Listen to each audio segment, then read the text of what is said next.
Having first seen Here and Now, the new musical featuring the songs of Steps at the Birmingham Alexandra last year, when I had the chance to recently catch the opening night at Manchester Opera House ahead of a full UK tour, did I think the show was better or best forgotten? That is actually a fantastic opening line for a review, and if you're not familiar enough with the discography of Steps to appreciate that level of pun, then that is very much a you problem. Oh my god, hey, welcome back to my theatre-themed YouTube channel, or hello to you if you're listening to this review on podcast platforms. My name is Mickey Joe, and I am obsessed with all things theatre. I am a professional theatre critic here on social media, and today I'm going to be letting you know what I thought of Here and Now, the new musical set to tour the UK, featuring the songs of the iconic late 90s, early 2000s pop group Steps, who, if you aren't familiar with them, perhaps because you're watching this from outside of the UK, sort of existed in a similar time to the band S Club 7, and tonally were familiar a little bit of ABBA, like a slightly later ABBA, but they were an unapologetically campy five-piece pop group, a handful of whom have now transitioned into musical theatre careers on stage, but whose songs have at last been given the jukebox musical treatment in a show a little bit familiar of Mamma Mia, in as much as it doesn't tell their story or feature them as characters, but it instead uses the narrative within their songs to tell an original story, one written by Shaun Kitchener. The show is called Here and Now. It may be playing at a theatre near you, and I'm going to let you know what I thought of it today, having seen the production twice. And if you have seen it even once, I would love to know what you thought of it in the comments section down below. Perhaps by the time that you're seeing this, it has already travelled around the UK to a theatre near you, and you can let us know what you thought of the show. And if you enjoy listening to what I have to say and you want to hear more of my theatre reviews, make sure to subscribe right here on YouTube or follow me on podcast platforms. For now though, it's time to begin. Let's count it in. Here is my review of Here and Now.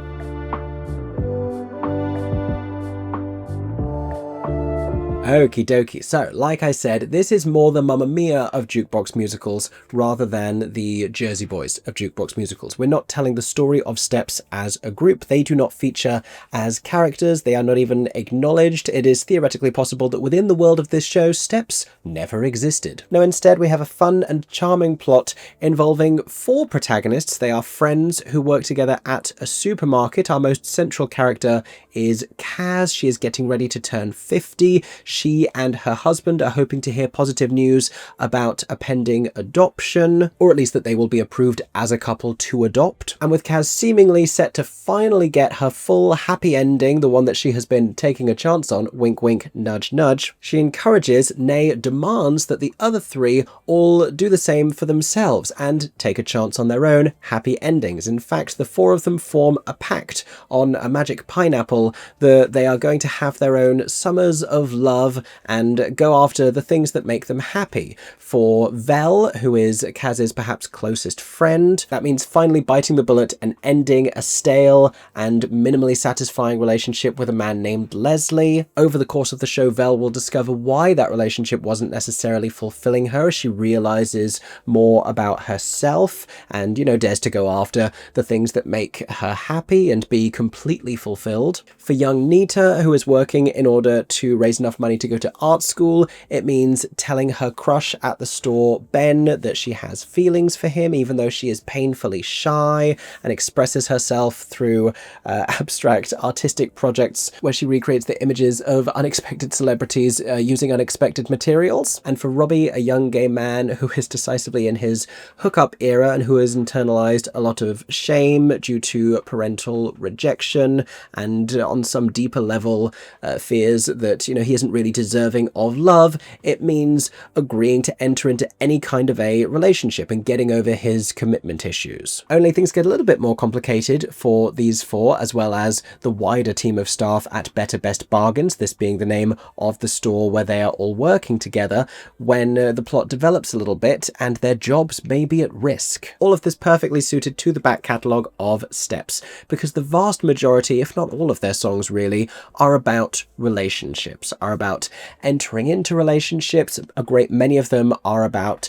breakups and heartbreak, with a slightly interesting and sort of incongruous quality where the mood of the song musically feels very upbeat and is still very lively, though the lyrics are sort of full of existential despair. I mean, there are very few breakup songs in the world that come with their own prescribed dance moves, but it's a brilliant choice to marry all of those songs to an original plot that concerns itself with relationships and breakups and new relationships and flirtations and the idea of what companionship and romance and self-love would mean to each of these characters. And it's nice because we get to examine the importance of that from several different angles. We get to see a character and grow to understand that the best thing for them is to truly love themselves and to learn how to be alone, and that they don't need to rely on anyone else. For another character, it's admitting that they deserve better than they currently have. For some characters, it's getting over issues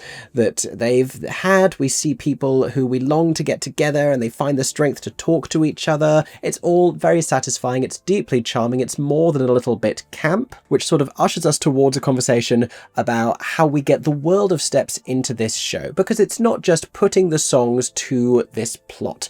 The whole thing is entirely married to the Steps brand, and that brand is an aesthetic one, it's a tonal one, it is all very saturated in terms of the set design, in terms of the costume design. It's pastels, it's pinks, it's blues, it's bright, it's vibrant. I'm going to say the word camp 50,000 times throughout this review, but it's glittery, it's poppy, it's fun, and it's light. We also have a handful of visual puns as well as references within the script. In the set design, you can see over the top aisle 5, aisle 6, aisle 7, and aisle 8, referencing of course the song 5, 6, 7, 8, another of Steps' biggest hits, one which was first recorded by the Bee Gees, is also referenced with a visual gag later on in the show that I'm not going to spoil for you, but there's little chance that you'll miss it. And there is almost a comparable sort of a dynamic between the quartet of central characters that you see on stage and the quintet that is Steps. I think that may exist purely because it's a handy way of being able to adapt the music to the stage. These songs that were written for 5 voices singing together can now be performed in many instances throughout the show by 4 voices. And before I tell you a little bit more about how music works in this show and with this story, I do want to talk more about the Steps brand and how that exists within this production. Because when I first saw this in Birmingham, there were a small handful of people in the audience who were such big Steps fans that they were from their seats doing all of the actions. And, you know, to say dancing in your seat suggests a very contained quality. When the action is a gesture this high above your head, you do notice from a few rows behind. And there is an opportunity within the show to do that. There is a mega mix on the end, as there is in many a campy jukebox musical, and it works very well here. But I was pleased to say that there was less of that when I saw the show in Manchester, because especially for a couple of the songs, they've been reworked into a very emotional context in the story, and so it does sort of pierce the sincerity of that just a little bit when people are doing the actions from the music video. That being said, there's no guarantee that's not going to happen as the show tours around the UK, and also there are a couple of moments within the show, within Matt Cole's high energy choreography, where the original dance moves that fans will know from the music videos, from the tours, etc., are incorporated into the staging from what I could tell and from what I can remember. But anyway, let's talk about the music. There are so many Step songs in this show. There is just so much music in there. Unless you're pining for a real deep cut, of which there are a handful, chances are you will be satisfied that the song you're hoping to hear in this show makes it in, including many of their covers. Certainly all of their biggest hits are in there. Also a lot of their post-comeback material as well, which I was really pleased by, because I think some of those songs like Scared of the Dark and Story of a Heart are some of their best work. Really, really great. And when I say some of their best work, I also, of course, give credit to the people who wrote the songs, which is a whole host of different people throughout their career, but it includes a lot of like Stock Aitken and Waterman, a little bit of Bee Gees, and also in one instance, Benny and Bjorn of ABBA. Now, 99% of the songs performed in the show are non-diegetic, which is to say that they aren't being perceived as musical numbers by the characters within that world, like the music in other jukebox musicals, like in Beautiful the Carole King musical, or Jersey Boys, etc., or Tina. And because it's Steps, they are almost all reflective moments, the vast majority of which relate to romance, relate to relationships, those which are ending, those which are just beginning, and they are almost always accompanied by moments of choreography, either the full cast doing crazy choreo or things happening in the background, and people walking down supermarket aisles and customers at checkouts giving it a little bit of classic Steps choreography, those kinds of vibes. We very quickly understand the musical identity that the show is going to have. There is a very playful quality to it. There is very little, from what I can tell and from what I could remember, that has been changed about these songs in adapting them for the stage. I say this in contrast to shows like Mamma Mia, where some lyrics have been reworked. In fact, the lyrics of the title song, Mamma Mia, are different in the stage version than they are in the original ABBA song. And there's been very little of that when it comes to Here and Now. I don't know if that's because Steps have been so involved in the process, or just because it wasn't something that they really sought to do. And we'll talk a little bit more about the extent to which I think that's been successful, but essentially the overview I want to give you for this show is that it is a fun night out. It's everything that you're anticipating when you go and see a Steps musical. And there is room for you or I to stand in criticism of the depth of the thing and the extent to which you might be able to see the plot twists coming, but it's also, you know, it's very much not Sondheim. Like, I enjoy eating at all kinds of different restaurants, but if I'm going to McDonald's, I'm not going to complain about the salt on the fries. Do you know what I mean? And that's not to besmirch this show or to besmirch McDonald's. Sometimes a Happy Meal is exactly what you need, and sometimes you want a musical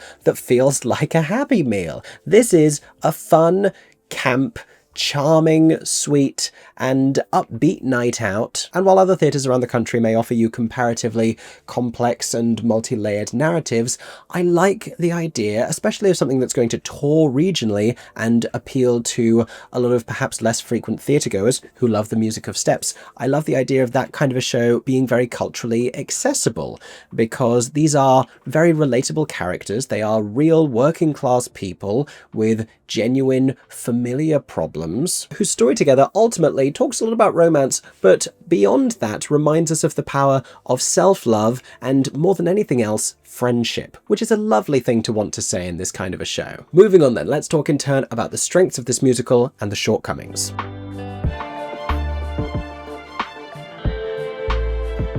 So let's start with what I really enjoyed. I want to talk about queer representation, and this again I think ties into the brand of Steps. Having had the chance to listen to them speak and briefly interview them during the return of this show, it's clear that their fans are hugely important to them, and they understand the presence of the LGBTQ+ community within their fan base. Shaun Kitchener, the writer of the show, understands this as well, and so it's fitting, it's very fitting that there is earnest and genuine, charming queer representation within Here and Now, some of which is clear from the outset, some of which unveils itself. I told you about our central quartet of characters, but we also have a handful of supporting roles, including a drag queen character whose drag persona name is Amanda Smooch, played by IRL drag queen River Medway. There is also, and this is something of a spoiler, even if you can spot it from 200 yards, skip ahead if you don't want to know, probably for the next 20 seconds, a character called Tracy. She works for Better Best Bargains as a delivery driver and talks about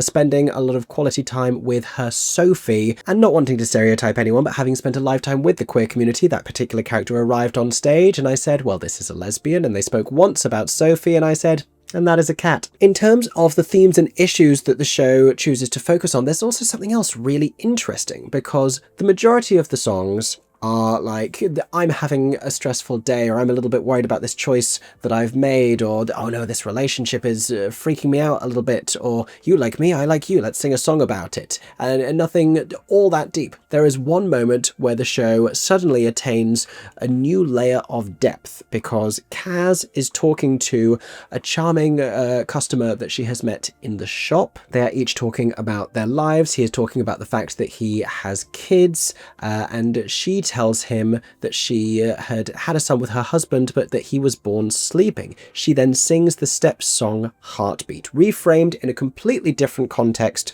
to the one in which it was originally performed. No longer a love song, but now one about losing a child as a parent at the moment of birth. It is heart-wrenching stuff. It does arrive, and I've thought this on both occasions, the littlest bit too abruptly, and it's a really difficult thing to try and pitch correctly, I think, because there is a clear sense from the character of Kaz, who wears her late son's name on a necklace at all times. His name is Jack. She talks about him as a motivator for her throughout the show, later on saying when she feels regret about some choices that she's made, that my Jack would be so ashamed of me, which made me almost burst into tears. That was really devastating. But anyway, she is admittedly very open in wanting to talk about him and wanting to acknowledge him as always a part of of her life. And so there is no sense of stigma or shame or hesitation when she immediately explains the circumstances of his birth in conversation. But there is something about this scene that leads into this song that just sort of flows a little too smoothly. It's such a tonal shift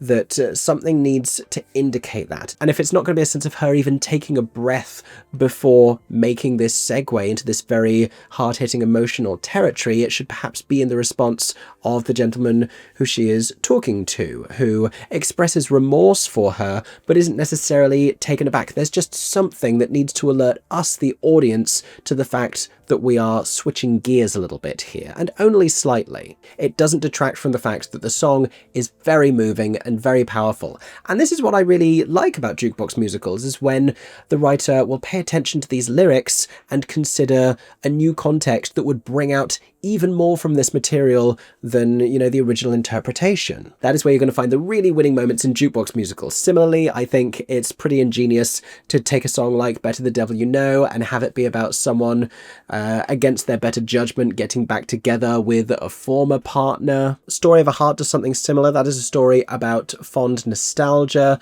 but it here exists in a context of a queer person talking about the trauma of their upbringing and allowing somebody else to better understand them by sharing an insight into how that experience has shaped them through song, and it's a very meaningful moment. There's a fantastic little mini mashup between Tragedy, of course one of their biggest hits, and What the Future Holds. I love that this is a combination of Steps classic and new, but also it's a great way of using music to illustrate conflict between one character and the other group on stage, who believes that character is aligned with them in spite of the fact that they aren't, because that character knows a little bit more about the situation than the rest of them do and is internalizing this dreadful guilt, and so is singing from a different sheet. I also want to praise the absolute genius that is the inclusion of the song It's the Way You Make Me Feel, not to be confused with The Way You Make Me Feel. It's not that one, it's the way that you make me feel. But the utter hilarity here is taking the little vocal echoes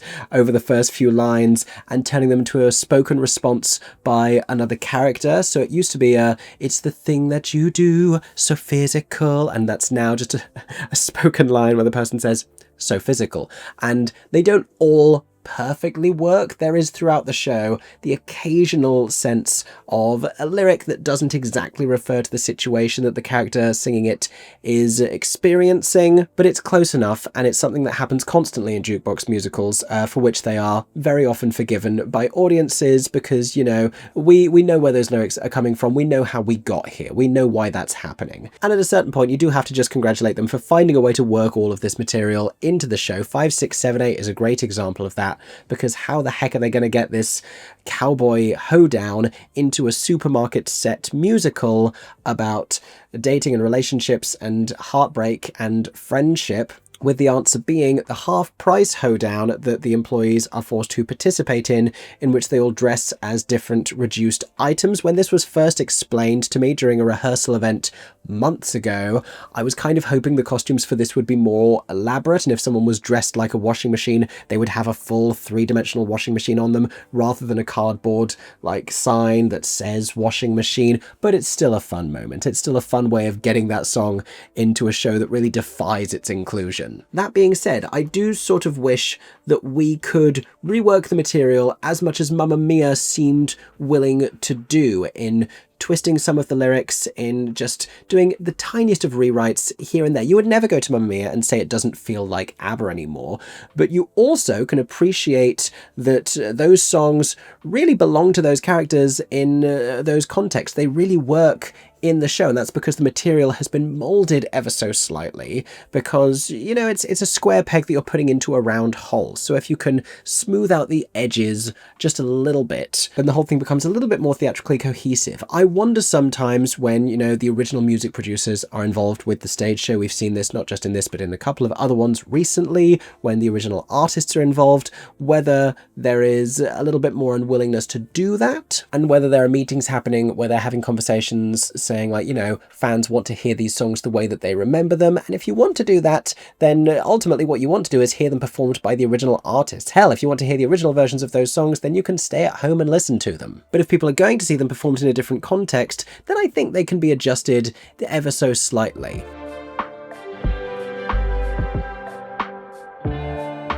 And it's therein that we find ourselves with a little bit of a challenge in this show. I think this is probably my biggest criticism of the entire thing, and it has to do with the nature of these songs and how difficult it is to turn them into solos. Because these are songs written originally for a 5-piece group performing together, multiple soloists, high and low vocal ranges, with the melody passing between different individuals. This doesn't just mean that it leaps over different octaves, it also means that you have occasionally songs that are too fast-paced to be comfortably sung by an individual vocalist. But in this show, sometimes that is what it asks of its performers. The one that I'm thinking of here is the terrific song Love's Got a Hold on My Heart. I love that song. I'm not going to try and sing it by myself at karaoke because I'm going to hyperventilate and fall down. And it's this climbing melody that goes from this really low place to this really high place, all the while not allowing you to breathe. And in the original track, it swaps between two different people. But here, Blake Patrick Anderson as Robbie has to sing the whole thing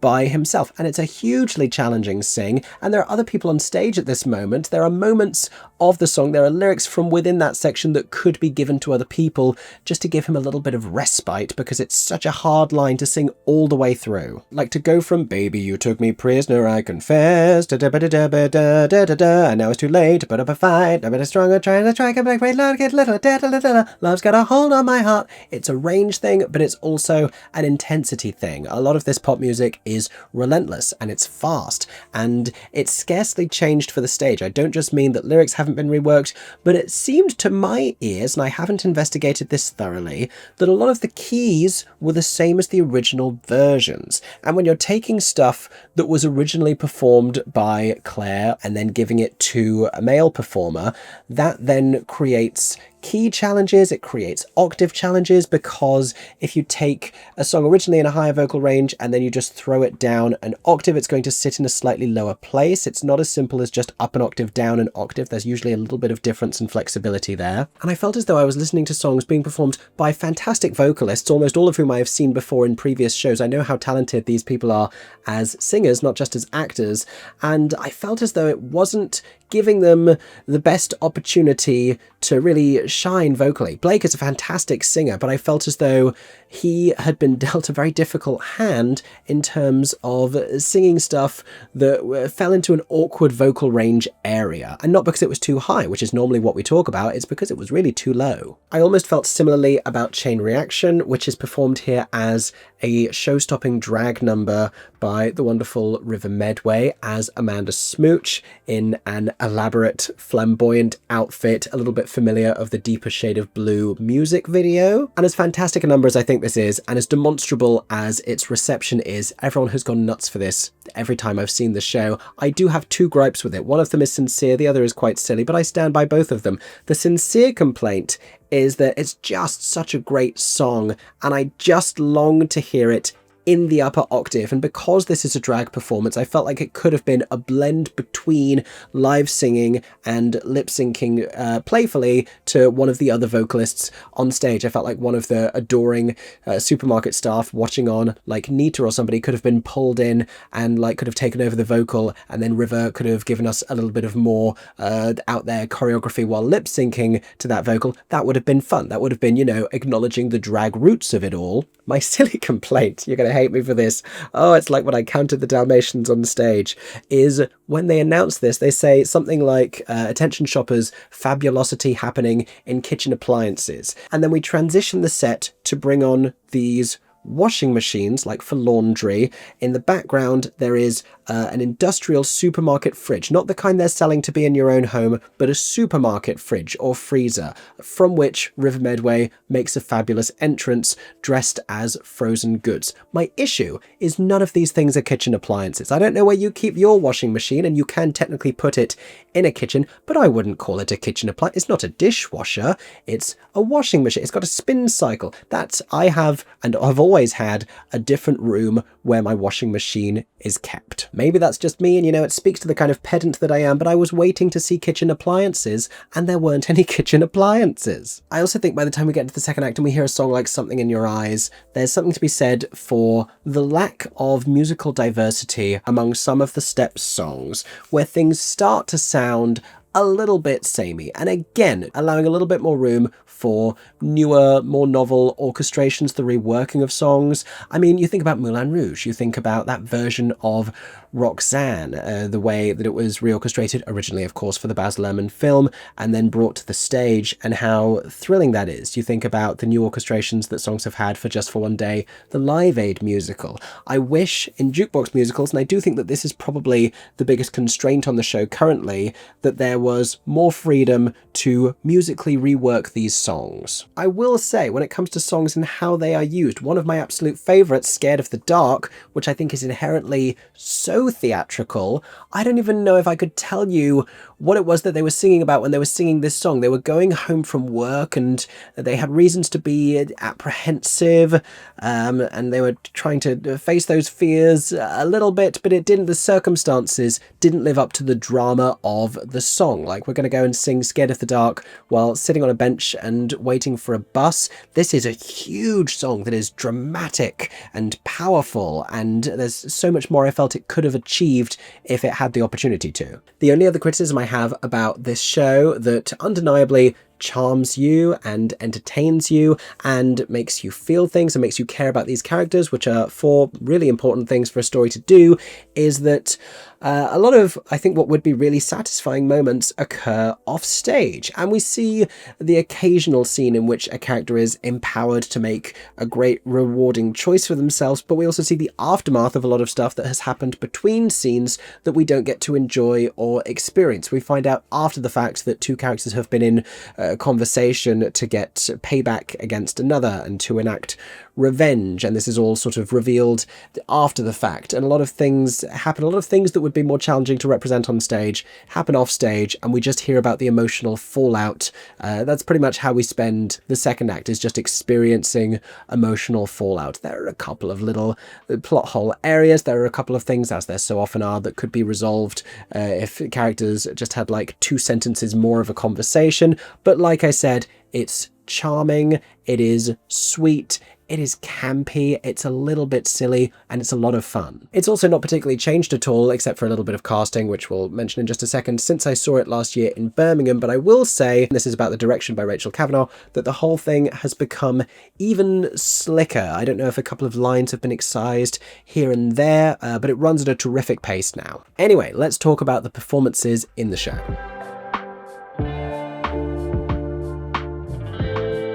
Now, we scarcely have enough time for me to talk about how much I adore leading lady Rebecca Locke, who deserves to be one of the most celebrated women in British musical theatre. She is such an extraordinary talent, and she is capable of such comedy and such vocal prowess while also feeling like such a real and grounded human being. You know this woman, you have met this woman, you recognize this woman, you may have been this woman. She gives this show a real beauty by meeting this material with such honesty and warmth and vulnerability and heart and wit. She is so funny. She is such a believable friend to all of these other characters on stage. When she wrestles with these choices, we don't judge her. We understand what she is contending with emotionally. We understand the pain that she is experiencing, and we root for her throughout. I also can't think of many more actresses age appropriate for this role who so authentically feel like this kind of a human being, this kind of a woman who has survived challenges in life, but continues to bring joy to the people around her in her day-to-day, who could also sing the hell out of the step songs the way that she can. Her performance of One for Sorrow is so great. It's absolutely fantastic. She's a phenomenal vocalist. She's a brilliant actress. She's so funny. Rebecca Locke needs to be cast in everything. She has returned from the world premiere production in Birmingham, as has Blake Patrick Anderson, who I think is really charming as Robbie. This is a great part for him. I love the way that it's characterized. I love the way that he delivers all of his dialogue. There are discoveries that we make about his backstory and why his friendship with Kaz means so much to him. I sort of think we ought to find out some of those details earlier, and it would empower us to understand the choices that he makes a little better, because he comes across as a little shallow or a little thoughtless before we gain that insight. But he does a great job in finding enough depth in this character to elevate it beyond the stereotypical, which is what we like to see. Which brings us to the new arrivals in the cast. They are Jackie Dubois as Vel and Rosie Singer as Nita. Jackie really nails the characterization of a steadfast friend who is hurt by what feels like a betrayal, who is also trying to make choices for herself and figure out a way to really be happy. Previously, this role was played by Charlene Hector, and it's just a reality of the industry that you're not gonna find that many people, if anyone, who can sing this material as well as Charlene Hector could. Charlene Hector, who came from the music industry before transitioning into being a really fabulous actress. One of my enduring memories of seeing the show in Birmingham was her singing the hell out of these songs in a way that was effortless, and there's not quite that same quality in Jackie's performance, though she's still doing a great job. Rosie I thought was really, really charming as Nita. I thought she was very endearing in the way that she's playing this character. She reads really young on stage, which really works for this very naive girl who is scared to admit that she has a crush. I thought her voice was really exciting. I would love to hear her singing something a little bit more exposed, because it's all very upbeat and poppy. There were some great riffs in there. There's clearly a lot of great vocal technique and a big voice. But yeah, I'd love to hear it more, just sort of a little more stripped back to really hear what she sounds like. River Medway, I enjoy an awful lot as Jem. River has been doing a couple of musicals now. I like their performance in this because of the characterization in the scenes and the line readings. I think River has a really great comic delivery of a lot of these sort of deadpan lines. It is interesting, I suppose, that we're now seeing a phenomenon of more and more drag performers, like real drag performers, cast in drag queen roles in musical theatre, where in years gone by you would have simply had musical theatre performers playing drag characters, but now we're seeing more and more actual drag queens getting put in these shows to do those parts. I think a big part of that is RuPaul's Drag Race UK having arrived and having elevated a lot of these drag performers to more mainstream awareness and recognition. So, you know, you're killing multiple birds with multiple stones. But I do think that as we do that, we can probably develop a slightly more realized drag performer character than just, you know, queer love interest who is then gonna be sassy and perform a drag number and have a name that is a pun. And once again, I know we're doing the Steps musical here, but there can just be a little bit more detail and reality to it if we're going to the trouble of bringing an actual drag queen onto the stage, and not just so that they can do their own makeup really quickly. Like, I'm sure that there's more that River Medway could bring to this character if they had the opportunity. Edward Baker-Julie giving one of the finest acting performances on the stage as Max, a character who becomes more and more important in the show. But the real scene stealer, and one of my absolute favourites in this production, Finty Williams as Patricia, who is the manager of Better Best Bargains, who is this sort of tyrannical presence in this elaborate pink and blue outfit, designed as all of the very hyper-saturated, colourful costumes are, by the way, by the wonderful Gabriella Slade, who intermittently speaks in French and makes extraordinary demands of her employees while naming herself Employee of the Month. And she's just this absolute diva, played brilliantly well by Finty Williams. It's a perfectly calculated performance and characterization. She's fantastic in this. Genuine scene-stealing stuff. And a big contributor to the overall tone of the show, which is something sort of soap-adjacent, like an EastEnders or an Emmerdale or a Coronation Street on a sugar high, at a gay bar on a night out with half a bottle of Prosecco down it. That is pretty much the vibe of Here and Now. It's like going out for drinks with friends that you haven't seen together in 6 months. It's also like taking your eccentric aunt shopping in Poundland. Like, it's all of the above mixed together. It is more or less exactly what you're expecting it to be when you hear musical featuring the songs of Steps. If you're anything like me, then you appreciate those songs, and getting to hear them performed by an exceptional cast of vocalists, complete with Matt Cole's gravity-defying, high-energy choreography. If you don't know Matt Cole's work from the likes of Newsies, then you should know that we are dancing with a capital D in this show and in all of his shows. It's a great night out at the theatre, which I believe achieves exactly what it sets out to very well. And if you would like to see it for yourself, check out Here and Now, a new musical featuring the songs of Steps at a theatre near you as it tours around the UK. And if you already have by the time that you are seeing or listening to this review, then let me and everyone else know what you thought in the comments section down below. In the meantime, thank you so much for listening to my review. If you want to hear more of what I thought about other shows, make sure to subscribe right here on YouTube or go follow me on podcast platforms. I hope as always that everyone is staying safe and that you have a stagey day. For 10 more seconds, I'm Mickey Joe Theatre. Oh my god, hey, thanks for watching, have a stagey day. Subscribe!